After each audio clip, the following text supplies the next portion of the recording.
Mario Kart World has a huge problem. And it isn't Wario's fat yacht. It's not wet enough. Like Nintendo went out of their way to add a bunch of moist friends, then proceeded to basically only add roads drier than the discourse between this game and Sonic Crossroads. Like, how's the fish supposed to fairly compete there? So, could you, a fish, navigate your way across the entirety of the Mario Kart World map without ever touching solid ground? Or is Nintendo being fish phobic towards our little friends? I swear, if this game isn't fish friendly, I'm filing a complaint to John Nintendo. So I decided to start on the east side of the map near Wario Shipyard, where I got harassed by some disgusting fish phobes before I started making my way across the map. And luckily this part of the map is mostly just open ocean and doesn't have a lot of pesky dry land.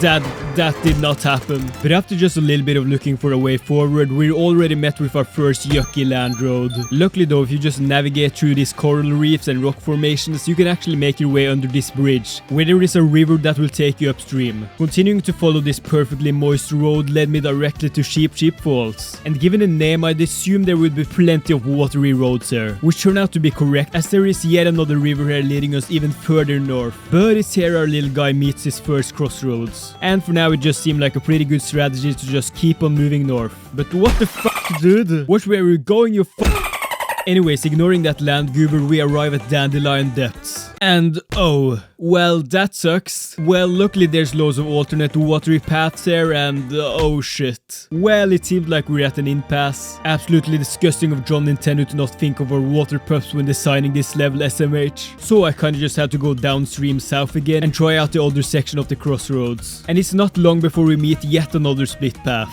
But I quickly decided it would probably best to just continue up north again. And up north we went. For quite a long time, in fact. And we even met a couple of our moist friends along the way. But disaster struck as we yet again somehow ended up at Dandelion Depths again. I felt like I had to have missed something. Which is when I found out that there's actually yet another split path I completely missed the first time I was there that actually doesn't loop into Dandelion Depths. And due to the dense forestry here, I inferred that we had finally reached Acorn Heights. Which I thought was great news until I found out that the only path forward here was a very steep upstream river. But luckily Dolphin is an absolute unit who manages to make his way all the way up through sheer determination. Just up ahead, the river became extremely shallow, almost scarily so within the cross-section of Bowser's Castle and Acorn Heights. But no matter, as the sun is shining and Dolphin is very happy to even have made it this far. And in the distance looms Bowser's Castle. And holy shit, the water here is so insanely pretty. The Miiverse water guy would be insanely proud. But despite all the pretty liquids, most of the ways forward were as dry as me while playing Wario. Oh look, it's Toad's factory. And with it came loads of oceanic goodness and streams of delicious H2O. And we were now officially moving further and further south again. And as we get into the desert, we're hit with the most beautiful sunset.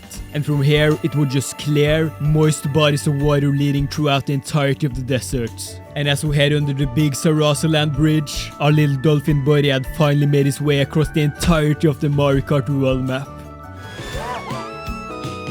Oh, you gotta be kidding me!